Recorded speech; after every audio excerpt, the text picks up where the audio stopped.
ఉత్తరాఖండ్లో రుద్రప్రయాగ్ జిల్లాలో ఘోర ప్రమాదం జరిగింది. గోల్తీర్ సమీపంలో అలకనంద నదిలో బస్సు బోల్తా పడింది. ఈ ఘటనలో ఒకరు చనిపోగా మరో 7గురు తీవ్రంగా గాయపడ్డారు. ప్రమాద సమయంలో బస్సులో 18 మంది ఉన్నట్టు సమాచారం. ప్రస్తుతం అక్కడ ఎస్డీఆర్ఎఫ్ పోలీసులు సహాయక చర్యలు అందిస్తున్నారు. పలువురు ఆచూకీ కోసం గాలిస్తున్నారు.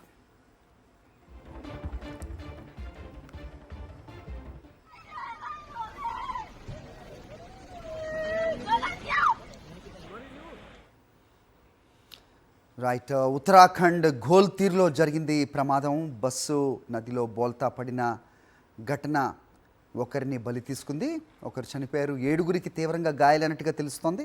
ఉత్తరాఖండ్ అంటేనే మనకి ఘాట్ సెక్షన్ ఎక్కువగా కనపడుతూ ఉంటుంది. అలాగే ఉధృతంగా ప్రవహిస్తున్న నదులు కూడా చాలా సందర్భాల్లో విషాదాన్ని మిగిల్చిన సంగతి కూడా మనకి తెలిసిందే. ప్రస్తుతం గోల్తీర్ ఉత్తరాఖండ్లోని ఈ ప్రాంతంలో బస్సు బోల్తా పడిన ఘటన చూస్తూ ఉన్నాం. దాని తాలూకు విజువల్స్ మనకి స్క్రీన్ మీద కనిపిస్తున్నాయి.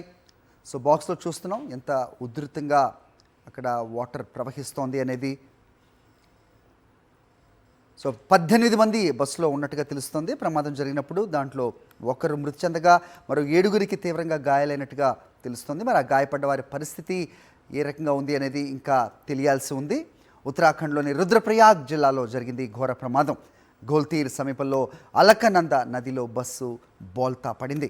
ఈ ఘటనలో ఒకరు చనిపోయారు, మరో 7గురికి తీవ్రంగా గాయాలయ్యాయి.